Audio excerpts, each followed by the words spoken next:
Hello, my cutie potatoes. Welcome to the class. And in this video, we are going to cover some most important questions from the chapter agriculture. बहुत important questions.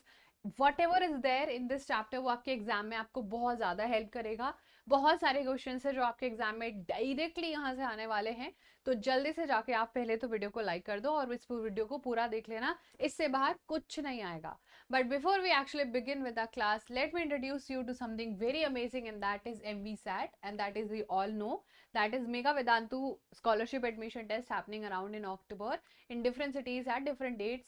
तो जल्दी से जाके आपको क्या करना है, अगर iPad जीतने हैं, इंटरनेशनल ट्रिप्स जीतनी है, फ्री के बहुत सारे गिफ्ट जीतने हैं, तो लिंक गिवन है डिस्क्रिप्शन बॉक्स में. एक फॉर्म गिवन है बच्चा, वो आप जाओ उसको फिल करो. बाकी सारी डिटेल्स आपकी स्क्रीन पर आपको दिखाई दे रही हैं. ये सारी चीज़ें हम लोग यहीं पर इसको कवर करेंगे. सो ऑल इंडिया रैंक मिलेगा, अप टू 100% स्कॉलरशिप्स मिलेगी. And obviously if you are talented enough तो आप it is your right time to flourish. और आपको आपका अगर लगता है कि आप सच में टैलेंटेड हो तो यहाँ पर फिर आप फ्री के बहुत सारी चीज़ें जीत सकते हो. ठीक है, चलो तो definitely go and fill that form. उसमें आपको कुछ पैसा नहीं देना है, it is free of cost. 1 रुपये नहीं देने हैं, बस वो फॉर्म फिल करना है and then rest of the things will be manage by the team. और आप बस मैजिक होने का वेट करना. ओके चलो चैप्टर शुरू करते हैं. एग्रीकल्चर हमारे चैप्टर का नाम है. We know that chapter number 4 of geography. और इस चैप्टर में हम ऑलमोस्ट जितनी भी सारी चीजें हैं बच्चा वो सारी कवर करेंगे. Will try to understand each and every point. Okay चलो फर्स्ट क्वेश्चन आ गया आपके स्क्रीन पर. जल्दी से बोलो, जल्दी से बात करते हैं इसकी. Which type of agriculture actually is practiced in northeastern state like Assam, Meghalaya, Mizoram and Nagaland? Is it jumming cultivation?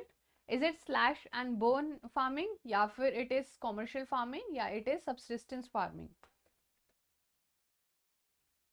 What do you guys think should be the answer accordingly?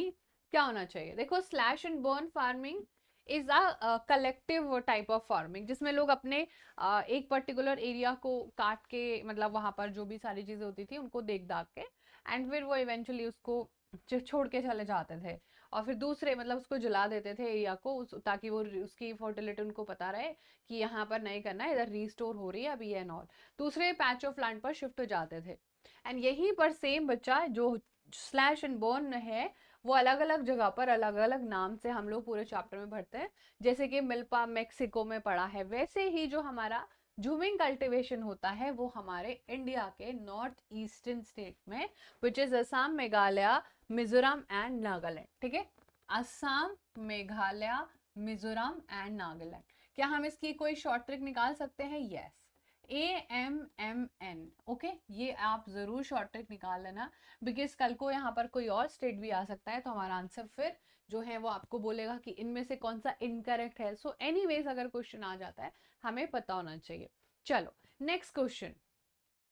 जुबिंग in Brazil is called, वही अभी बताया था मैंने आपको, जैसे कि milpa होता है मैक्सिको में, तो झूमिंग जो है वो ब्राजील में किस नाम से जाने जाते हैं? Because everybody had their own understanding of agriculture.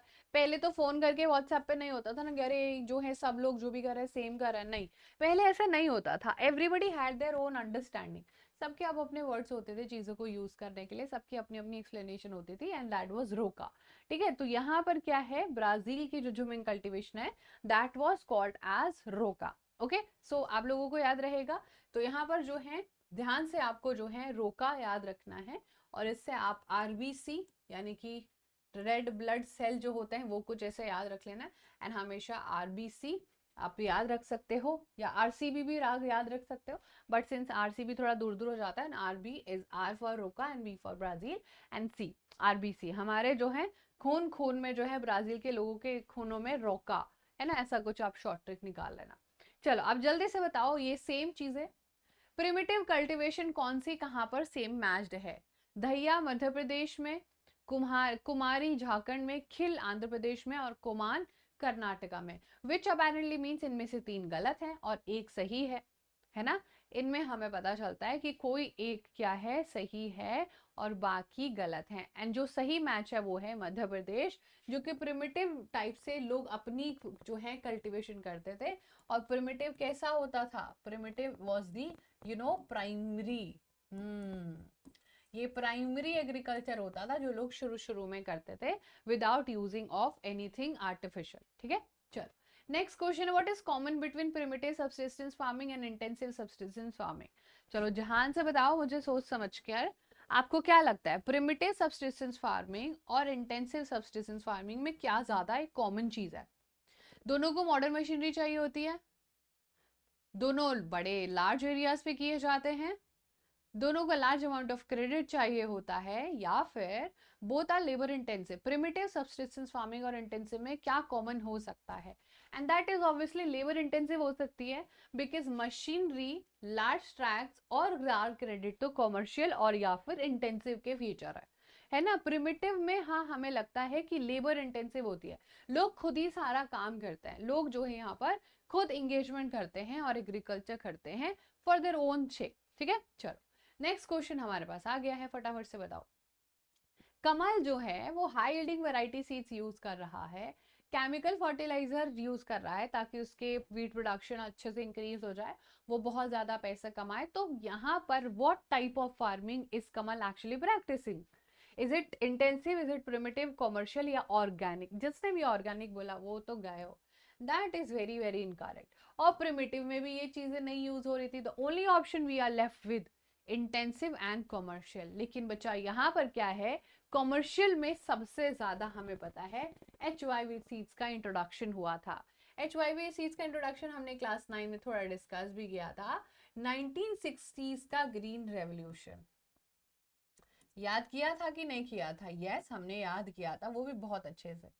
1960s का जो ग्रीन रेवोल्यूशन था वो बहुत इंपॉर्टेंट रोल प्ले करता है, और जिससे कि हमारे इंडिया के नॉर्दर्न हिस्से में बहुत ज़्यादा एग्रीकल्चर डेवलप हुआ, लोगों ने बहुत पैसा कमाया, and then there was a very prosperous agriculture. चलो नेक्स्ट क्वेश्चन करते हैं, फटाफट से कर लोगे आप। Watermelon, musk melon, cucumber, vegetable and fodder crops are a type of what. Zaid crop, kharif crop, rabi crop. कैसे टाइप की टाइप होती है watermelon, musk melon, cucumber, vegetable, fodder crops, ये कौन से टाइप की आपके लिए बताओ जल्दी से फटाफट से। कौन से टाइप के? हमने 3 क्रॉपिंग पैटर्न पढ़े हैं, तीनों ही स्क्रीन पर लिखे हुए हैं। One is zaid, kharif, rabi and none of these. और जब एक छोटू सा सीजन आता है बच्चा, जब हमें मार्केट में चारों तरफ ये सारी चीजें एकदम दिखाई देने लगती है, watermelon, musk melon, cucumber and certainly some type of vegetable जिनमें थोड़ा सा वाटर कंटेंट ज्यादा होता है, मम्मी भी बोलती है ना कि अरे ये पर्टिकुलर चीज खा लो ऐसा हो जाएगा, हेल्थ अच्छी रहेगी, आपको ये नहीं होगा, आपको कोई हेल्थ इश्यूज नहीं होंगे। तो ये सारे जो चीजें होती हैं ये आपको, जो वाटरमेलन, मस्क मेलन, क्यूकुम्बर और वेजिटेबल, ये आपको दिखता है Zaid crop, this is the Zaid season.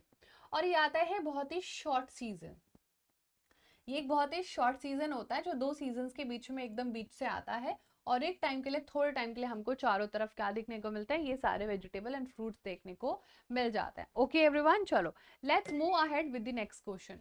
Which of the following is the staple food crop of a majority of the people in India?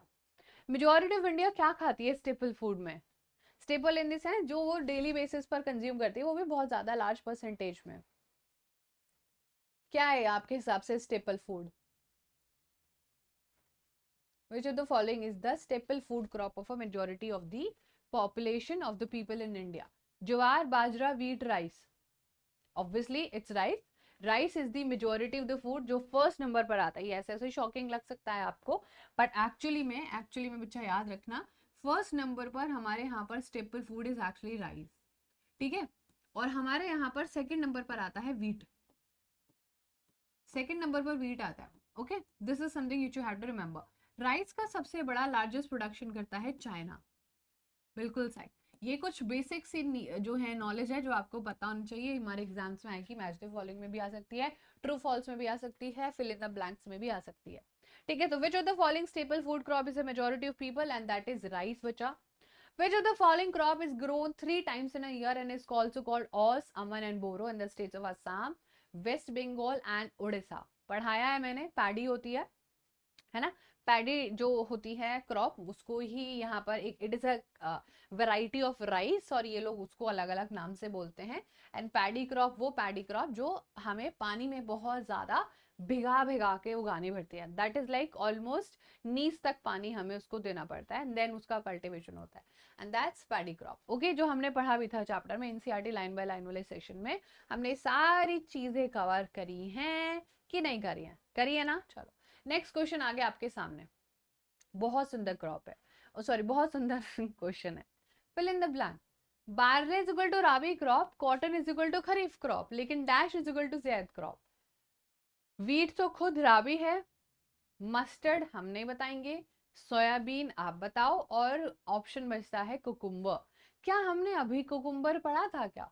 Cucumber जो है दैट इज 90% वाटर, एंड एक ऐसा season आता है जब हमारी बॉडी को बहुत ज्यादा वाटर चाहिए रहता है ना, क्योंकि इतना ज्यादा हीट पड़ रहा होता है, हीट वेव्स चल रही होती है, so our body needs a lots of water, and for that to provide cucumber आता है ज़ैद सीजन में। This is one important PYQ, ये बच्चा पीवाईक्यू है, and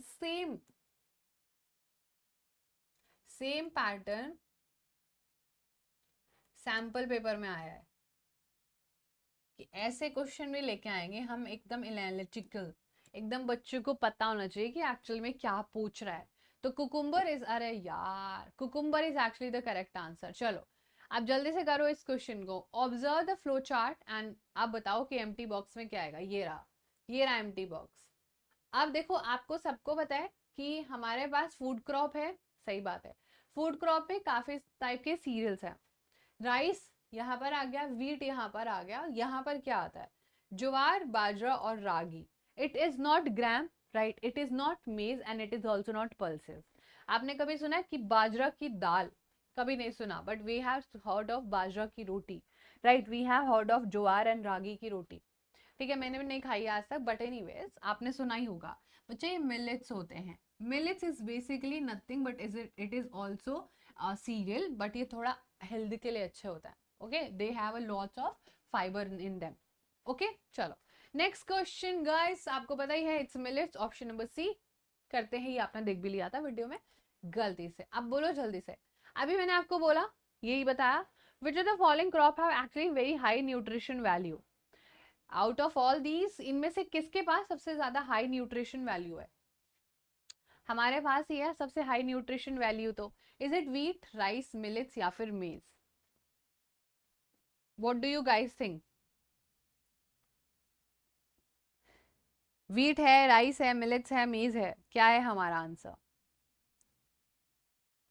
it's obviously millets. Millets में जैसे मैंने अभी आपको प्रीवियस क्वेश्चन में एक्सप्लेन भी किया, मिलेट्स के पास बच्चा काफी ज्यादा हाई न्यूट्रिशन वैल्यू होता है, because it has a lots of complex carbs and fibre, जो हमारी बॉडी को बहुत सारे मिनरल्स वगैरह भी प्रोवाइड करता है और हेल्दी रखता है, एक्टिव रखता है, थिंग्स लाइक दैट। तो मिलेट्स में काफी ज्यादा न्यूट्रिशन होता है इन कंपैरेटिवली आपके बाकी ऑप्शन से। चलो जल्दी से बताओ, अ टाइप ऑफ मिलेट। अब मिलेट क्या है वो तो आप समझ गए, it is more like green ही होता है, सीरियल ही होता है, आयरन भी होता है, कैल्शियम भी होता है, और बहुत सारे माइक्रो न्यूट्रिएंट्स भी होते हैं, एंड रफिश यानी कि बहुत ज्यादा, इट इज लाइक, समझ गए, मतलब लाइक दिस स्क्रंची टाइप का। चलो बोलो जल्दी से। Bajra, rajma, jowar, ragi. It's actually ragi. Ragi so rich in iron and calcium and very micronutrients कि हमारी बॉडी को बहुत ही ज्यादा जो है आयरन एंड कैल्शियम प्रोवाइड करता है, लेकिन हम लोग खाते ही नहीं क्योंकि हमें अच्छा नहीं लगता है ना, हम लगता है छोड़ो क्या ही करना है। एनीवेज नेक्स्ट क्वेश्चन करो। वाओ कितना ब्यूटीफुल क्वेश्चन है, चलो करो जल्दी से, read it out and do this.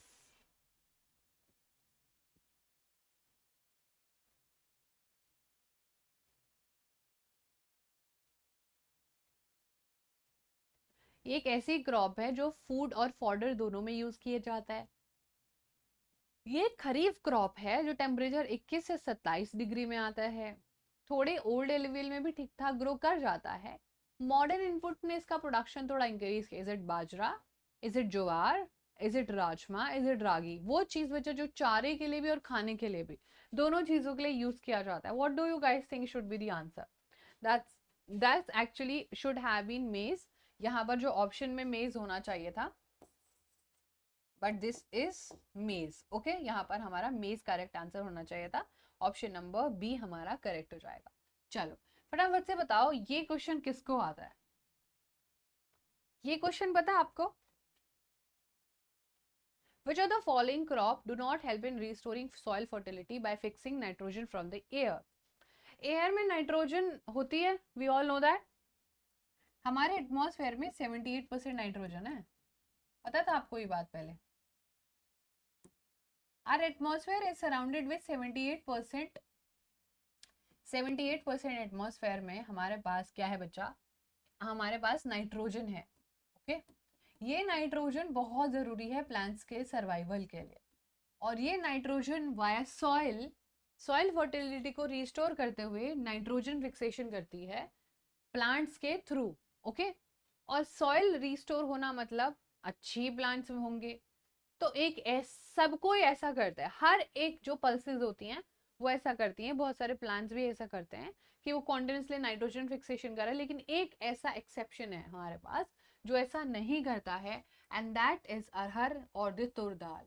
And this is like जिससे डोसा बनता है, सॉरी जिससे सांबर बनता है, नॉट डोसा, जिससे बच्चा सांबर बनता है, जिस दाल से सांबर बनता है। If I am not wrong, okay, I might be wrong also because I have zero knowledge about pulses and food thing, but as far as I am मतलब मुझे जितना पता है खाने वाने के बारे में, जहां तक मुझे लगता है 99.9% इसी दाल से सांबर बनता है। और सांबर वाली दाल भाई साहब मना कर देती है कि मैं कोई नाइट्रोजन फिक्सेशन नहीं करूंगी, मैंने जिम्मेदारी नहीं ली है सॉइल फर्टिलिटी को वापस से रिस्टोर करने की, बाकी सबने जिम्मेदारी ली है। तो मसूर, मूंग, उड़द एंड ऑल जितने भी टाइप की यहाँ पर पल्सेस होती हैं, सब लोग नाइट्रोजन फिक्सेशन करते हैं एक दाल को छोड़कर, और वो है हमारी डोसा इडली चटनी सांबर सांबर वाली दाल। ओके, चलो नाउ जल्दी से बोलो फटाफट से, कोई भी कर लेगा इसको।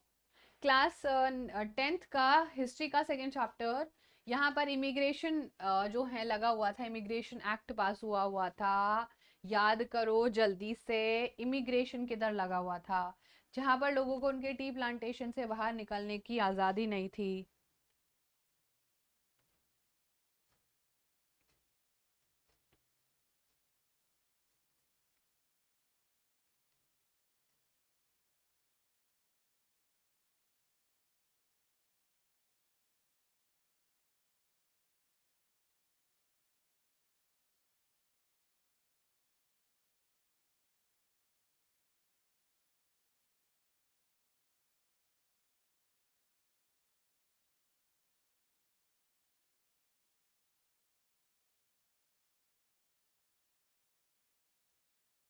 ओके, लैंड इमिग्रेशन एक्ट लगा हुआ था 1859 वाला, कहाँ पर एग्जैक्टली याद आ गया?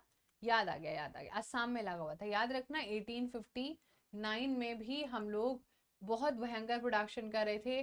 टी जो होती है, चाय के जो पत्ते होते हैं उनका बहुत अच्छा production.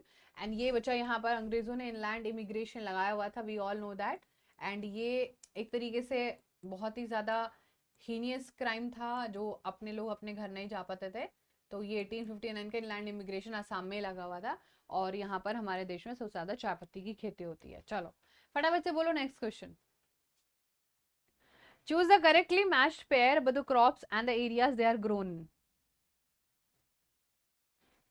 Choose the correctly matched pair and about the crops, और उनके जो भी एरिया है। ग्राउंडनट होता है असम में, टी होता है गुजरात, अरे रे, कॉफी होता है कर्नाटका में, शुगर केन होता है छत्तीसगढ़ में। पहले दोनों ऊपर वाले तो ऑपोजिट लिखे हुए हैं। It should have been groundnut is equal to,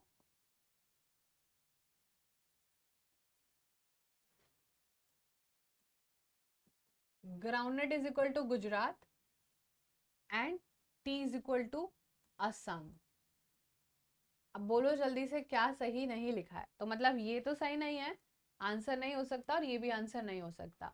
क्या कॉफी कर्नाटका में होती है, शुगर केन छत्तीसगढ़ में होता है। शुगर केन नॉर्दर्न इंडिया में and some parts of Maharashtra and Madhya Pradesh में भी आजकल देखने को मिलता है, बट हमारा शुगर केन छत्तीसगढ़ में नहीं देखने को मिलता है। The only option we are left with is coffee. Coffee actually Karnataka में बहुत ही ज़्यादा होती है, भी हमको सबको पता है। एंड दुनिया की one of the first coffee यहीं पर नीलगिरी हिल्स में हम लोगों को बहुत ही ज़्यादा रेलेवेंटली देखने को मिल जाती हैं। Very good. Next question, oh my God, what a beautiful question. Which of the following is the most likely reason why the government of India introduced a comprehensive land development program in the 1980s and 1990s? Because हम लोगों ने land को ठीक करने के लिए ऐसे बहुत सारे डेवलपमेंट प्रोग्राम्स चलाए, है ना। और दुनिया का पहला ब्लडलेस रेवोल्यूशन भी देखा विनोबा भावे जी के तरफ से, जहाँ पर उन्होंने लोगों को बहुत अच्छे से मोटिवेट किया, लोगों ने अपने गांव के गांव दान कर दिए, right. So this was something very important. Agriculture में आपको क्या लगता है कि सबसे लाइकली क्या हो सकता है कि गवर्नमेंट ने ऐसे लैंड रिफॉर्म्स लेके क्यों आया था? गवर्नमेंट को ऐसे क्या लोगों के बारे में पड़ी हुई थी? आप बताओ मुझे जल्दी से। To help farmer across the country as earlier policies concentrated development in a few states only. To help farmers grow crops that are produced in country where agriculture is subsidized. To help farmers buy the land which was redistributed among Bhudan and Gramadan. To encourage farmers to practice organic farming and reduce environmental stress. Government ने ये जो comprehensive land development programmes चलाए हुए हैं 1980 से 1990s, इनके पीछे most likely reason क्या था? मोस्ट लाइकली रीजन बच्चा, बिकॉज आपको पता है कि जो अर्लियर पॉलिसी थे वो कुछ ही स्टेट में डेवलपमेंट कर रहे थे, just like green revolution. Green revolution was a such a great revolution, but इसका इम्पैक्ट पूरे इंडिया पर कभी देखा ही नहीं गया। तो गवर्नमेंट ने बोला कि एक पर्टिकुलर एरिया पर ही ग्रीन रेवोल्यूशन फोकस कर रहा है। अब हमें एक ऐसी पॉलिसी चाहिए जो डिफरेंट डिफरेंट डायरेक्शन में डिफरेंट डिफरेंट लोगों को डिफरेंट डिफरेंट प्रॉब्लम्स को एड्रेस कर सके। ठीक है, this was something very very important and ये हमारा करेक्ट आंसर भी हो जाता है। चलिए नेक्स्ट क्वेश्चन करते हैं फटाफट से। रघु जो हैं वो एक इंडियन फार्मर हैं और वो 1950s का टाइम चल रहा है। और which of the following institutional reform would he have witnessed in the 1950s? 1950s में उन्होंने कौन सा इंस्टीट्यूशनल रिफॉर्म देखा होगा? Package technology being used in agriculture, Kisan credit card तो रीसेंट है, establishment of Gramin bank very very recent development, या फिर abolition of zamindari. We all know this right. Abolition of zamindari system जिसको गवर्नमेंट ने बैन कर दिया था। आपको इस जमींदारी जो है फालतू की, जो लोग अपने फालतू में इतना बड़ा बड़ा एरिया लेके बैठे हुए थे बड़े बड़े जमींदार, वो सरकार ने कैंसिल कर दिया था। And there was this announcement जो कि अब गवर्नमेंट बोल रही थी कि जिस भी तरीके से सारी चीज़ हो रही है वो नहीं होंगे, हम रीडिस्ट्रीब्यूशन ऑफ ज़मीन करेंगे। और रीडिस्ट्रीब्यूशन मतलब बहुत लोगों ने बहुत करोड़ों एकर्स ऑफ ज़मीन घेरी हुई थी भाई, उनका खानदानी बिजनेस चल रहा था। गवर्नमेंट ने बोले ना, ये नहीं होने देंगे, लैंड रीडिस्ट्रीब्यूट करेंगे प्रॉपर तरीके से। ओके, तभी बहुत सारे लोगों ने, ऐसे भी बोला जाता है कि भूदान जो मूवमेंट चल रहा था एंड ग्रामदान जो विनोबा भावे जी ने चलाया हुआ था, उसमें बहुत सारे लोगों ने अपनी ज़मीन इसलिए भी दान करी थी, उसके बाद गुड बुक्स में भी आ जाएंगे और एनीवेज उनके हाथ से सब कुछ चीज़ जाने वाली थी। तो वो ज़मींदारी सिस्टम था जो गवर्नमेंट ने आफ्टर आज़ादी इसको बैन कर दिया था। ओके चलो, which of the following might not help in modernising agriculture? बताओ। अगर हम रूरल इंफ्रास्ट्रक्चर इम्प्रूव करेंगे, एग्रीकल्चर यूनिवर्सिटीज़ लगाएंगे, एक्सपोर्ट ड्यूटीज़ पर जो हैं बढ़ा देंगे, export duties on agriculture, export मतलब जो हम बाहर भेज रहे हैं, investing in research in meteorology and weather forecast, हम हमारे फार्मर्स को वेदर फोरकास्ट के बारे में बताएं, अपने पूरे मौसम के बारे में सारी जानकारी बताएं, सारी चीज़ें मतलब बताएं, एक ऐसी चीज़ जो हमारे एग्रीकल्चर से कोई लेना देना नहीं रख रही है। आपको क्या लगता है? What do you guys think?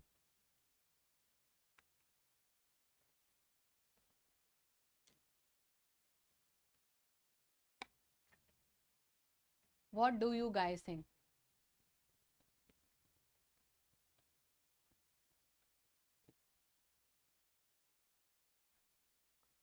It is obviously modernising agriculture में हेल्प नहीं करेगा। अगर हम अपना रूरल इंफ्रास्ट्रक्चर बढ़ाएंगे तो डेफिनेटली एग्रीकल्चर मॉडर्नाइज होगी, यूनिवर्सिटीज़ लगाएंगे तो लोगों के पास नॉलेज आएगा, and obviously meteorology and weather forecast में इंप्रूव करेंगे तो चीज़ें हमें डेवलप होते हुए यहाँ पर नज़र आएंगी। बट एक चीज़ है जो जिससे कोई फ़र्क नहीं पड़ेगा, दैट इज़ एक्सपोर्ट ड्यूटीज़ पर tax.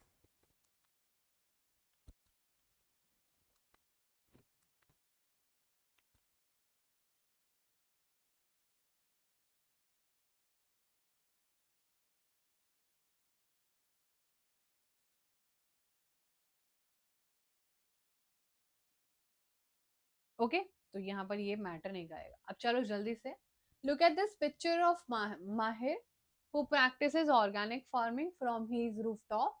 What is most likely to be true about Mahir? He does not have enough money to buy crops from the market. Is that so?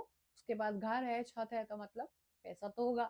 He is practicing a type of farming that is friendly, environmentally friendly. He is only growing kharif crop on his rooftop. He is farmer by profession. What is actually, क्या सीख पा रहे हो आप इस picture से?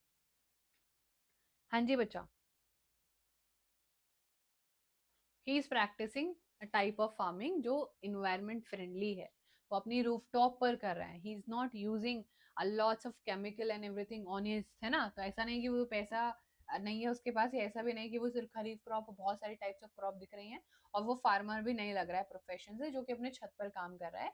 But वो environmental friendly खेती कर रहा है जिससे किसी को जो है नुकसान नहीं हो रहा है, which is also called as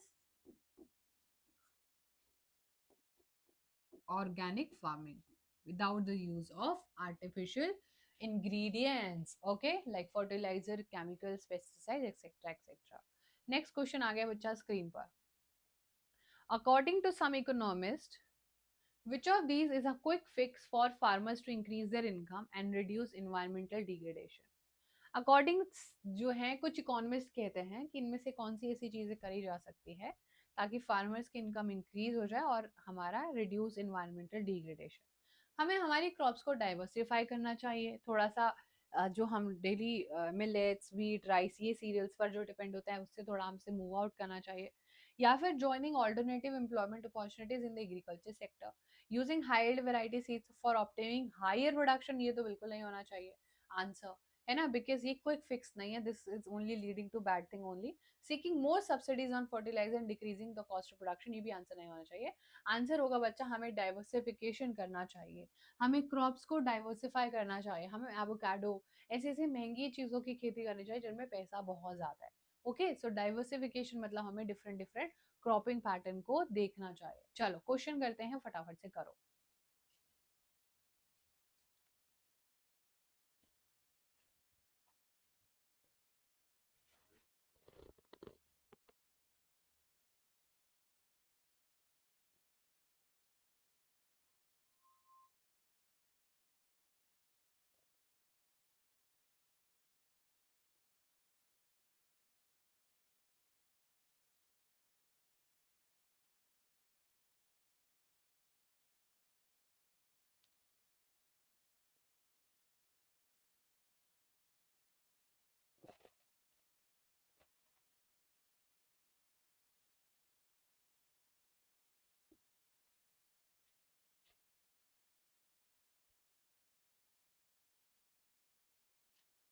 The question talks about read the following statement and find correct one from the given option.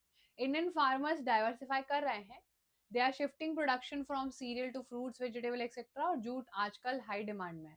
Actually jute आजकल हाई डिमांड में नहीं है, उससे ज़्यादा जो है प्लास्टिक एंड उसके बहुत सारे ऑल्टरनेटिव्स अवेलेबल हैं. तो जूट इतना ज़्यादा डिमांड में नहीं, वो तो आज भी सफर ही कर रहा है. लेकिन हाँ, ये डेफिनेटली इंडियन फार्मर्स डाइवर्सिफाई भी कर रहे हैं क्रॉप्स को और वो शिफ्ट भी कर रहे हैं. आजकल हमारे फार्मर्स काफ़ी ज़्यादा डाइवर्सिफाई कर रहे हैं. अब वो रोटी मतलब व्हीट राइस से उठकर कुछ और चीजें कर रहे हैं so that they can earn more profit and वो थोड़ा सॉइल का भी हमारे कंजर्वेशन कर पाएंगे. ठीक है, सो दैट सॉइल की फर्टिलिटी भी रीगेन हो जाएगी. नेक्स्ट क्वेश्चन आपके पास आ गया है, जल्दी से करते हैं. According to the information given about there has been reduction in the net sown area under cereals and pulses. Identify the reason. According to information given above, net sown area में reduction हुआ है under serial and pulses. इसके पीछे क्या reason हो सकता है? क्योंकि लोगों के पास मार्केट्स नहीं है सामान बेचने के लिए, लोग ज्यादा पैसा नॉन एग्रीकल्चर सेक्टर से कमाने लगे हैं. Need of huge labour in cultivating cereals and pulses, availability of more profit from commercial crops. Yes everyone, why is the net sown area is being reduced? क्या लगता है आप लोगों को? The right answer is actually option number D. Availability of more profit from commercial crops. Yes, correct. आजकल हम लोग, अभी हमने प्रीवियस ऑप्शन में भी वही पढ़ा, आजकल जो हम लोग पहले सीरियल्स एंड जो है पल्सेस करते थे उससे ज्यादा पैसा इंसान को राइस और वीट में मिल रहा है, क्योंकि इतना ज्यादा हाईली सब्सिडाइज्ड हो गए हैं कि मतलब पल्सेस एंड सीरियल्स का बहुत खराब सिचुएशन है। गवर्नमेंट इज नॉट वो फूड सब्सिडी के थ्रू भी उसको नहीं ले रही है लोगों से, एफसीआई के थ्रू से प्रोक्यूर नहीं कर रहे हैं। तो यहाँ पर ना लोगों के अंदर मोटिवेशन रहती है व्हीट और राइस को करने के लिए, बिकॉज इस पर उनको सब्सिडी भी बहुत अच्छे मिल जाती है, बहुत बढ़िया से बिक जाता है, एंड ये स्टेपल फूड भी है दोनों कुल मिला के। सो कहीं ना कहीं हमारी जो प्रोडक्शन है वो बाकी सारी चीजों में सेक्रीफाइस हो रही है, और व्हीट और राइस जैसी चीजों पर जो है ज्यादा फोकस हो रहा है। ठीक है, चलो नेक्स्ट क्वेश्चन करते हैं, फटाफट से पढ़ो and try to do this.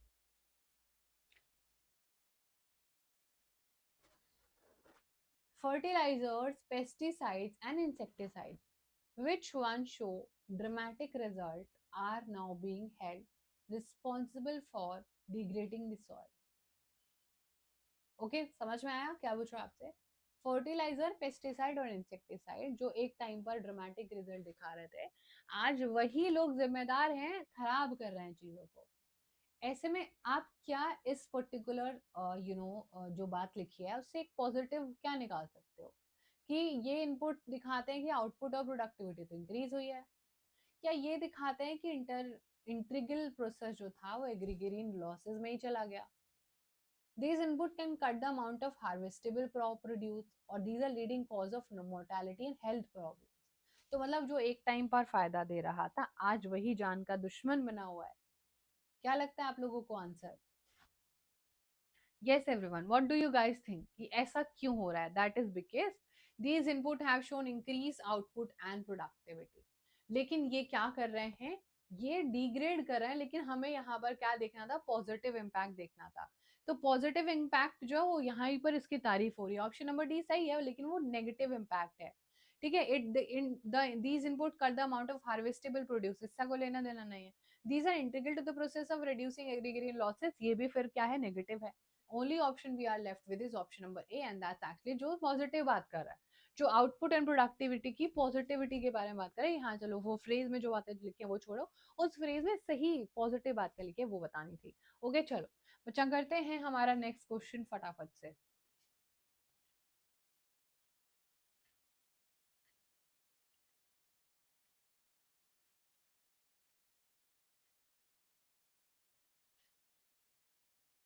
There are states in India that are using fertilizer, pesticide, and insecticide at an excessive level to increase their agriculture production.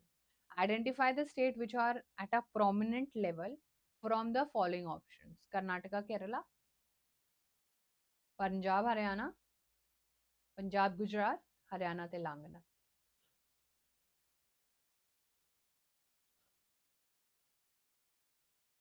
What do you guys think that should be the answer? वो ऐसी state जो हदें पार कर रही हैं fertiliser, pesticide and insecticide use करने में, और ताकि उनका ऑब्वियसली एग्रीकल्चर प्रोडक्शन इंक्रीज हो जाए, ताकि वो ज्यादा से ज्यादा प्रोमिनेंट लेवल पर प्रॉफिट कमा सके। That's actually Haryana and Punjab, and that is all because of one thing, and that is हमारा एक ही चीज है इसके पीछे रीजन है, ग्रीन रेवोल्यूशन। ग्रीन रेवोल्यूशन के वजह से HYV सीड्स आया, और HYV सीड्स के वजह से कुछ ही पर्टिकुलर एरिया में, that is Uttar Pradesh, Punjab, Haryana and western Rajasthan, यहीं पर सिर्फ और सिर्फ फायदा हुआ इस ग्रीन रेवोल्यूशन का। रेस्ट ऑफ द पार्ट में फायदा ही नहीं हो पाया। रेस्ट ऑफ द पार्ट में हरियाणा में हुआ है बट तेलंगाना हो, पंजाब में हुआ लेकिन नॉट गुजरात, ये तो दोनों में ही नहीं हुआ। Only option is Haryana and Punjab. यहाँ के लोगों ने बहुत ज्यादा ये चीजों को यूज करके प्रोडक्शन को इंक्रीज किया है, चीजों को कॉमर्शलाइज किया, और ज्यादा से ज्यादा प्रॉफिट कमाने के चक्कर में जमीन भी खराब करी और पानी भी बहुत खराब किया। चलो नेक्स्ट क्वेश्चन पे बढ़ते हैं बच्चा, फटाफट से, बहुत सुंदर क्वेश्चन है, पढ़ो एंड करो।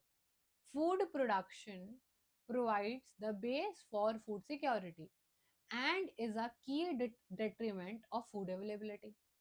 जो हमारी फूड प्रोडक्शन होता है ऑब्वियसली वो बेस है फूड सिक्योरिटी के लिए, वरना तो खाना नहीं मिलेगा ना लोगों को। जितना अच्छा हमारा प्रोडक्शन होगा उतना अच्छा हम लोग फूड सिक्योरिटी लोगों को दे पाएंगे, और ये की डेट्रीमेंट होता है फूड अवेलेबिलिटी का। आपको क्या लगता है कि ये जो ट्रेंड है ये इंडस्ट्रियल क्रॉप्स की तरफ गया, तो गया क्यों? करेक्ट ऑप्शन बताओ, ताकि लोग चाहते थे कि उनका land use pattern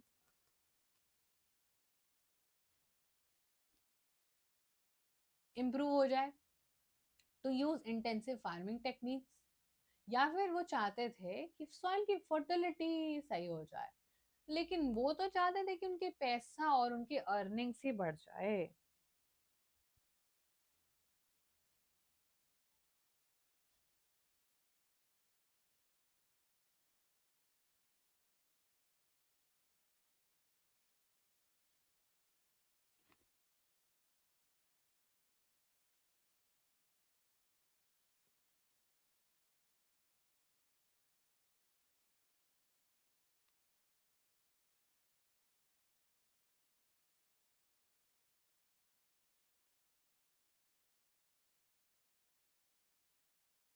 yes everyone, obviously एक ही आंसर है इसका, और वो आपको आपकी स्क्रीन पर दिख भी जाएगा जब हम इसको डिस्कस करेंगे। इट्स ऑब्वियसली ये सारी चीजें हो रही थी ताकि फूड सिक्योरिटी हमें पता है डिटरमिनेंट, लेकिन ये ज्यादा से ज्यादा इनकम और जो है हाई जो है इनकम और अपनी सेविंग्स को हाई करने के लिए ही हो रहा था।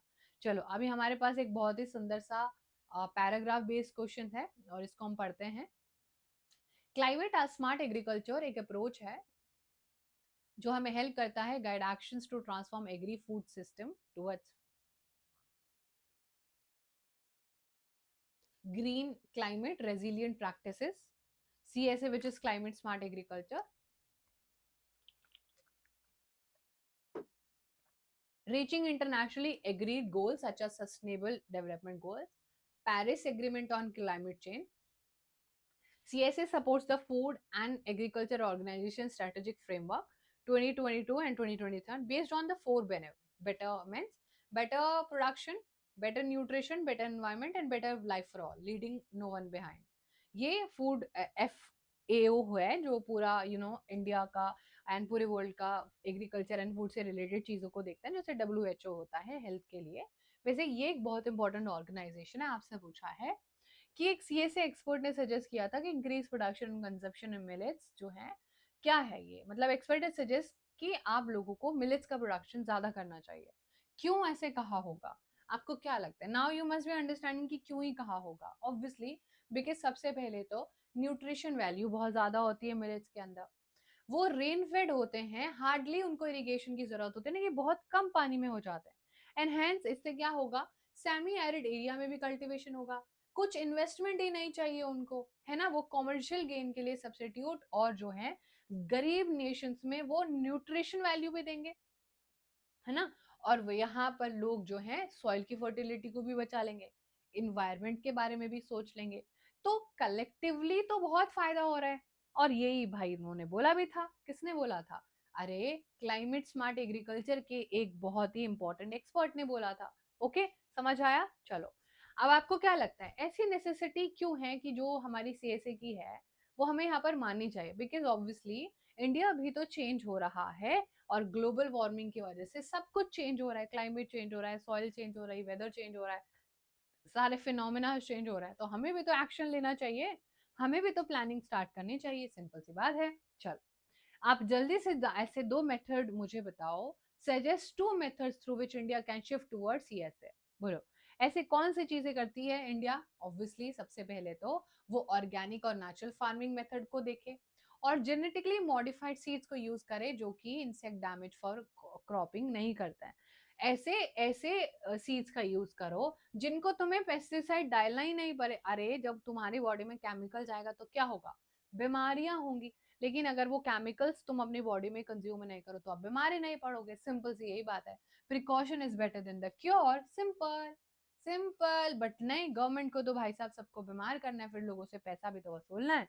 चलो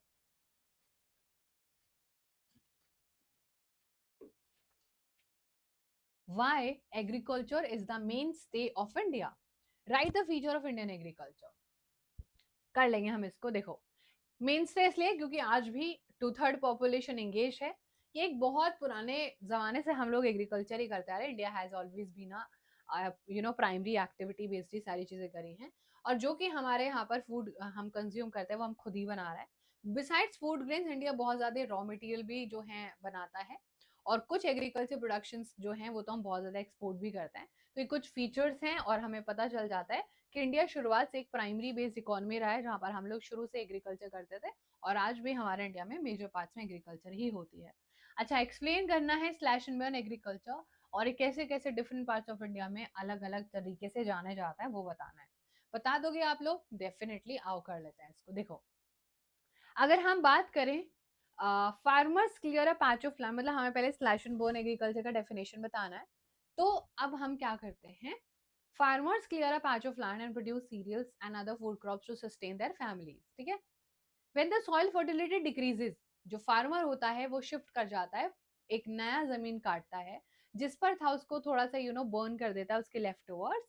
और इसी टाइप के जो हैं कंडीशन से जो शिफ्टिंग होती है वो अलाउ कर देती है कि ये वाला एरिया हम छोड़ के जा रहे हैं, एंड ये जब तक हम वापस आएंगे अपना नेचुरल प्रोसेस से फर्टिलिटी को रीगेन कर लेगा। हम इसको 1-2 साल इसको खेती नहीं करेंगे, दूसरे एरिया को यूज केस कर लेंगे। लेकिन आज का स्लैश एंड बर्न नहीं है, बिकॉज लैंड ही लिमिटेड हो गया है, पॉपुलेशन बहुत ज्यादा हो गई है। Okay, so land productivity in this type of agriculture is very low and farmer उसको फर्टिलाइजर वगैरह यूज नहीं करने पड़ते थे। तो इसीलिए इंडिया में बहुत ही पुराने जमाने की फार्मिंग है, स्लैश एंड बर्न, काटो जलाओ और आगे मूव करो।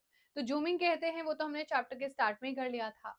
अब यहाँ पर मणिपुर का आपको याद रखना है। देखो, अब मणिपुर आप डेफिनेटली याद रखना, मणिपुर की जो फार्मिंग है दैट इज कॉल्ड एज पामलाऊ। ठीक है, पैमलो जो है यहाँ पर मणिपुर। अब आप इसको वैसे पीएम से तो याद कर सकते हो, शॉर्ट ट्रिक, बट यहाँ पर मापा, मापा से आप इसको याद कर लेना, माँ से माँ और पी से पप्पा। तो यहाँ पर आप ये कुछ शॉर्ट ट्रिक निकाल लेना, ठीक है, क्योंकि ये पूछा जाएंगे मैच द फॉलोइंग में। उसके बाद छत्तीसगढ़ में दीपा कहते हैं, तो सी और डी याद कर लेना। ठीक है, सी डी तो सबको याद हो जाएगा। एंड आपको पता है अंडमान एंड निकोबार में भी यही कहते हैं, तो C D N, C D N आप याद करना, दीपा कहते हैं छत्तीसगढ़ एंड अंडमान निकोबार वाले एरिया में। This was something which we have to, अरे चल जा भाई, this was something which we have to remember by this particular term. उसके बाद थोड़ा सा हमारे पास अब लॉन्ग फॉर्मेट क्वेश्चन आ गए। स्लैश एंड बर्न एग्रीकल्चर बाकी दुनिया में भी देख लो, ये भी बहुत इंपॉर्टेंट है। मेक्सिको और सेंट्रल अमेरिका में मिल्पा कहते हैं, वेनेजुला में कोनुको कहते हैं, ब्राजील में रोका जो कि हमने पढ़ा भी था अभी, वियतनाम में रे कहते हैं, सेंट्रल अफ्रीका में मुसोले कहते हैं, है ना। अब इसको याद करने के लिए मेक्सिको से आप याद रखोगे, मेक्सिको में मिलो, है ना, तो मेक्सिको मिल्पा, मेक्सिको में मिलो मिल्पा। ओके, वेनेजुला की बात करें, अरे वैन में बैठ के आप कहाँ जाओगे, किसी को नहीं पता, वैन को। ओके, ब्राजील हो गया, वियतनाम वेरा। ठीक है, कुछ ऐसे शॉर्ट ट्रिक नहीं निकला ना, नाम रे, हाँ, ये ज्यादा अच्छा लगा। वियतनाम का नाम, और आपसे पूछ रहा आपका नाम क्या है रे, ऐसे करके कुछ शॉर्ट ट्रिक निकाल लेना इसका, बिकॉज ये बच्चा आपको थोड़ी सी चिंता दे सकता है। वियतनाम का नाम, और नाम क्या है, मेरा नाम रॉय है। ठीक है, रॉय, मेरा नाम रॉय है। और अफ्रीका तो वैसे अब आपको याद ही रख लिया जाएगा। अफ्रीका के लोग भाई साहब बहुत ही ज्यादा नॉनवेज खाते हैं, और नॉनवेज को हिंदी में क्या कहते हैं, जो मैंने आपको हिंदी में इसको प्रोनाउंस कर लेना, है ना। तो अफ्रीका के लोग क्या खाते हैं बहुत ज्यादा, they eat a lot of non vegetarian. Okay, ऐसे करके इसको आप लोग जरूर डेफिनेटली याद कर लेना। तो चलो एक बार क्विकली रिवाइज करते हैं। मेक्सिको में मिलना, वेनेजुला में वैन को जाना, ठीक है, वैन को जाना, वियतनाम में नाम और रे, नाम क्या है, रॉय है। और last but not the least, Africa के लोग क्या खाते हैं, नॉन वेज ज्यादा खाते हैं। तो नॉन वेज में क्या आता है, मांस, है ना, दे ईट अ लॉट ऑफ मांस। ये तो ह्यूमन बींग्स की बॉडी को खा जाता है अफ्रीका के लोग तो, हाँ हाँ, ह्यूमन बींग, जिंदा इंसान को खा जाता है, सच में, झूठ थोड़ी बोल रहा हूँ मैं। अफ्रीका के लोग सबसे ज्यादा अजीब गरीब लोग हैं, बट ठीक है, अजीब भी हैं और हाँ गरीब भी हैं, दोनों ही हैं ये लोग। ठीक है, चलो, तो आपको लर्न हो जाएगा बच्चा, फटाफट से बताओ।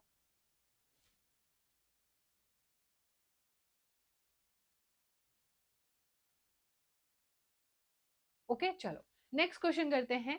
प्रिमिटिव सब्सिस्टेंस फार्मिंग के कैरेक्टरिस्टिक बताओ। वीडियो पॉज करो, समझो, एंड बताओ मुझे क्या क्या लिख सकते हैं हम इसमें। ये होता है, वो होता है, ऐसा होता है, वैसा होता है। ऐसे लिखने से थोड़ी आंसर मिलेगा, ऐसे लिखने से आंसर मिलेगा। यस, अब इसमें से 7 पॉइंट्स लिखे हुए हैं, मैक्स 5 याद करने हैं अगर 5 मार्क्स में आ जाए, वरना 3 भी करोगे तो बढ़िया है। 3 में 4 पॉइंट लिख सकते हो बिकॉज थोड़े छोटे छोटे पॉइंट्स है। देखो, कैरेक्टरिस्टिक होती है प्रिमिटिव, ये फर्स्ट नंबर की फार्मिंग होती है जो मैंने आपको बहुत डिटेल में पढ़ाई भी है।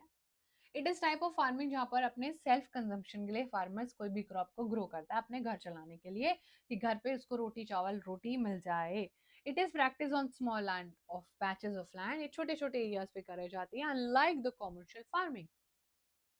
फार्मर्स यूज करते हैं प्रिमिटिव टूल्स लाइक हो, डो एंड डिगिंग स्टिक्स, बहुत ही घर पे बना लेते हैं almost. Completely depends upon monsoon, natural fertility of the soil and suitability of other environmental condition for the crops ground. तो कंप्लीट किस पर डिपेंड करती है? मॉनसून पर, और नेचुरल फर्टिलिटी है, जो भी पानी है जो भी कंडीशन है वो वहीं पर ही है। फार्मर लेबर जो है फैमिली लेबर यूज होता है, लैंड प्रोडक्टिविटी काफी कम होती है और इसको स्लैश एंड बर्न एग्रीकल्चर भी कहते हैं। ओके, इसके इसके अलावा आपको कोई दिक्कत परेशानी शायद नहीं आई होगी, है ना?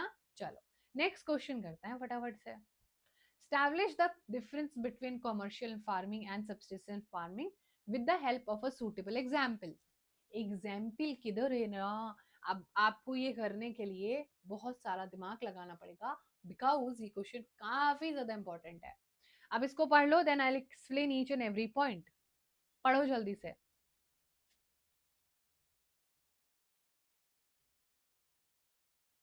Yes everyone, practice on small patches of land.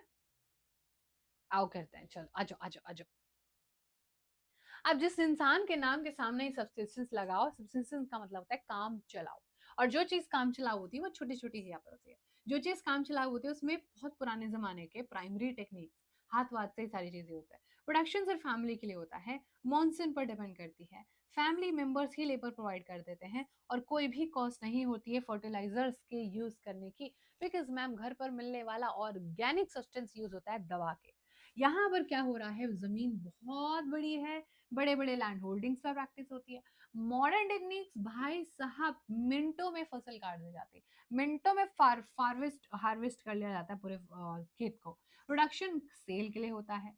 Irrigation facility पर डिपेंड करती है, आर्टिफिशियल लेबर्स को हायर किया जाता है, और भर भर के केमिकल डाला जाता है, बिकॉज कंपनी को तो प्रॉफिट कमाना है ना, कंपनी को तो हमारे बारे में नहीं सोचना है, ना ही कंपनी ने हमारे बारे में कभी सोचा है। लेकिन कंपनी यहाँ पर क्या करेगी, अपने प्रॉफिट के बारे में ही सोचेगी, है ना? चलो नेक्स्ट क्वेश्चन हमारे पास, प्लांटेशन फार्मिंग क्या होती है, इसके कैरेक्टरिस्टिक बताओ।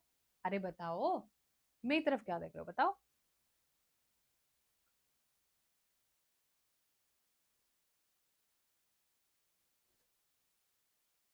क्या होती है plantation farming?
What is plantation farming? Describe its characteristic. Now we all know that plantation farming which are एक type of commercial farming होती है. In this type of farming, a single crop is actually grown on a large area using capital intensive input with the help of migrant laborers, right? इसमें क्या होता है कि लोग भी ज्यादा होते हैं, कॉमर्शियल जो है एक बड़े एरिया पर जो है होती है, और ये कॉमर्शियल फार्मिंग के ही पार्ट होता है। एंड ये बड़े एरिया पर बहुत ज्यादा कैपिटल और बहुत ज्यादा लोगों के हेल्प से। Tea, coffee, rubber, sugar cane इसके कुछ एग्जाम्पल्स हैं। कैरेक्टरिस्टिक्स देख लो, बड़े एरिया पर होती है, पैसा बहुत ज्यादा लगता है, लेबर बहुत ज्यादा चाहिए होता है, मेनली मार्केट के लिए होता है, अर्न प्रॉफिट अर्न करने के लिए। एग्रीकल्चर और इंडस्ट्री के बीच में इंटरफेस है, और इससे सारे प्रोड्यूस रॉ मटेरियल के लिए यूज होते हैं बाकी इंडस्ट्रीज में। Rubber, sugar cane and all, बाकी सबको सपोर्ट करता है। शुगर नहीं बनेगी तो हम मिठाइयाँ कैसे खाएंगे, बिस्किट कैसे खाएंगे, राइट राइट राइट राइट। चलो यहाँ पर आ गया है which are main cropping season in India, mention their growing and harvesting period. कर लोगे आप लोग इस पूरे पोर्शन को? डेफिनेटली आप लोग कर लोगे, मुझे इतनी उम्मीद तो है आप लोगों से। Which are the main cropping season in India, mention their growing and harvesting period. चलो पढ़ लेते हैं। मेन है हमारे पास, there India has around 3 cropping season, जो हमने बहुत अच्छे से करा है बच्चों, but this is how you will write the answer. जब जब आपके एग्जाम में क्वेश्चन आएगा तो आपको ये ऐसे करना पड़ेगा, ठीक है। आपको प्रॉपरली ये सारी चीजें समझनी है कि इंडिया में 3 मेन क्रॉपिंग सीजन है, one is rabi, one is kharif and one is zaid, which we have done in detail तीनों को। लेकिन यहाँ पर रबी क्रॉप, यहाँ पर खरीफ, और यहाँ पर आपके जो है एक छोटू सा सीजन आता है जिसको हम जैद सीजन कहते हैं। रबी क्रॉप्स की बात करें तो विंटर के अक्टूबर से दिसंबर में हम इनको बोते हैं, हार्वेस्ट कर लेते हैं April to June. Wheat, barley, peas, gram etcetera main rabi crops हैं। खरीफ क्रॉप की बात करें तो ये हम ऑनसेट ऑफ मानसून, जब मानसून आ ही रहा होता है और जब मानसून जा रहा होता है तब हम इनको कट कर लेते हैं। दैट इज लाइक अराउंड सितंबर अक्टूबर, जो रिट्रीटिंग मानसून वाला सीजन आएगा तब हम इसको काट के रेडी करके अपने मार्केट्स में बेचने शुरू कर देते हैं। दैट इज राइस, मेज, ज्वार, बाजरा, तुर, मूंग, कॉटन, जूट, ग्राउंडनट एक्सेट्रा, जो मेन खरीफ क्रॉप है। अगर हम यहाँ पर बात करें जैद सीजन की, जो कि in between the rabi and the kharif season, there is a short season during the summer months known as zaid season, और ये watermelon, muskmelon, cucumber, vegetable and some fodder crops जो है वो यहाँ पर आती है, जो कि हमारे को बहुत अच्छे से पता था, है ना। कुछ नया हमने नहीं पढ़ा, और ये हमारा पीवाईक्यू का क्वेश्चन है, ठीक है। So this was something very very important बच्चा। Now let's do next question. What are the growing condition required for the main staple food crop of India? Mention the main growing region. सबसे important कौन है? Rice, right. Majority of India, आपको लगता होगा कि rice नहीं खाते हैं, but majority of India rice daily basis पर कंज्यूम करती है, एंड ये हमारा सबसे इंपॉर्टेंट स्टेपल फूड है, ओके। ग्रोइंग कंडीशन क्या होता है राइस के लिए? टेम्परेचर हाई होना चाहिए, रेनफॉल हाई ह्यूमिडिटी वाली होनी चाहिए, एनुअल रेनफॉल अबव 100 सेंटीमीटर होना चाहिए, very important, very very important. 100 centimetre rainfall, 25 degree Celsius agriculture. Main kharif season क्या है इसके बारे में, यानी कि राइस के बारे में, ये कुछ ऐसे भी आ सकता है क्वेश्चन कि ये किसकी बात हो रही है। 3 ऑप्शन दे देगा आपको।